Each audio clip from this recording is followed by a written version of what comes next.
तो भैया रेलवे ने वापस से नोटिस निकाला, लेकिन वही बात है ना कि ये जब भी नोटिस निकालता है तो इसके अधिकारी क्या पता कौन से नशे में रहते हैं। अब देखिए इन्होंने ये वाला जो नया नोटिस निकाला ये ग्रुप डी एग्ज़ाम के लिए निकाला भैया।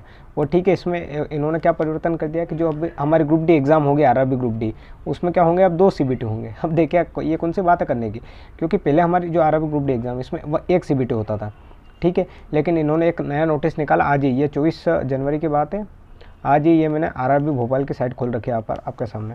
और यहाँ पर इन्होंने आरआरसी ग्रुप डी एग्जाम के लिए एक नोटिस निकाला, और ऊपर वाला जो नोटिस है वो एनटीपीसी एग्जाम के लिए, ठीक है।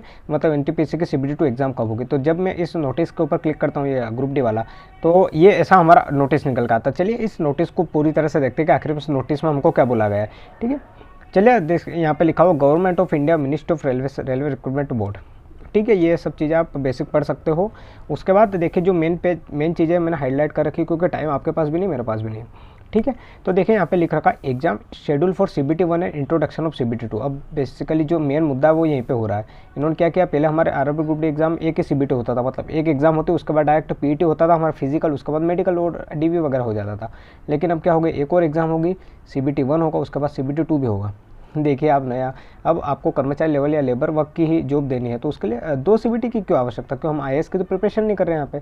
लेकिन अब देखें इनका नया फंडा, इन्होंने यहाँ पे इसका जो कारण दे रखा हो देखिएगा, इन view of large number of application received railway has decided conduct 2 stage CBT. मतलब इन्होंने क्या बताया कि भैया लार्ज नंबर ऑफ अप्लीकेशन, मतलब जो हमारी 1 लाख की वैकेंसी निकली थी इसके लिए बहुत सारे स्टूडेंट ने क्या कर दिया, मतलब बहुत सारे एप्लीकेशन इनको रिसीव्ड हुई। इसके हिसाब से रेलवे ने डिसाइड किया कि हम क्या करेंगे, 2 सीबीटी लेंगे। तो भैया इनको 3 साल के अंतर्गत अब आज मालूम पड़ा कि हमारे पास इतना लार्ज नंबर ऑफ कैंडिडेट है, ठीक है। अब देखिए एग्जाम हमारे 23 फरवरी से होने वाली, इसके कितने दिन और आज है 24 जनवरी, तो लगभग मतलब 28 दिन पहले बता रहे हैं कि हमारे क्या होंगे 2 सीबीटी होंगे, ठीक है। देखिए और अच्छी बात है, इसके लिए उन्होंने तर्क दिया कि हमने जो नोटिफिकेशन का ये आप चीज़ें फालतू चीज़ें पढ़ सकते हो, ठीक है। अब देखिए जो मेन चीज़ें यहाँ पे इन्होंने बताया, फर्स्ट स्टेज जो सीबीटी होगी वो 23 फरवरी 2022 से, मतलब आपके 23 फरवरी से आपकी एग्ज़ाम होने वाली है। उसके बाद इन्होंने लिखा मल्टीपल फेस में होगी एग्जाम, और उसके बाद जो सिलेबस रहेगा एग्जाम का वो क्या रहेगा, सीबीटी 1 का वही पैटर्न रहेगा। मतलब जो हमारे मैथ्स आते थे 25 मार्क्स की, रीजनिंग आती थी 30 मार्क्स की, जीके आता था 20 मार्क्स का, और साइंस आता था 25। मतलब जो पहला वाला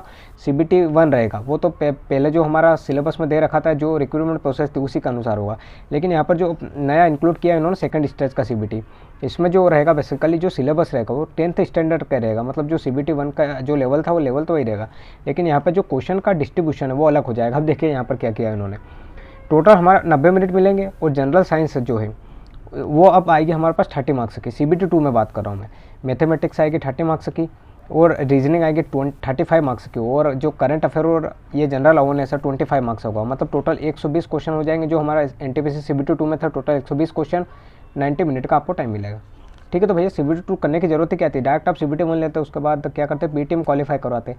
लेकिन आप अब क्या करोगे, 2 सीबीटी 1 लोगे तो इस हिसाब से भर्ती तो क्या करोगे, पंचवर्षीय योजना बनेगी भैया, 2025 तक जाएगी हमारी भर्ती इस हिसाब से। तो ठीक है, चलिए आगे बढ़ते हैं। इसमें बताया गया short listing of candidate for CBT 2 15 times of the notified vacancy. मतलब अब जो सीबीटी 1 होगा सबसे पहले एग्जामिनेशन जो 23 फरवरी से स्टार्ट होने वाली है, उसके बाद जो सीबीटी 2 में टोटल स्टूडेंट जाएंगे वो 15 टाइम्स से जाएंगे।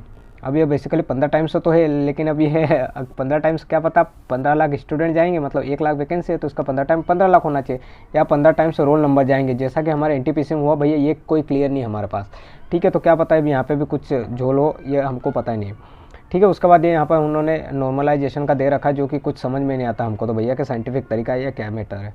उसके बाद मैंने यहाँ पे इंपॉर्टेंट चीज़ें मार्क कर रखी है, वो देख लो आप डायरेक्ट।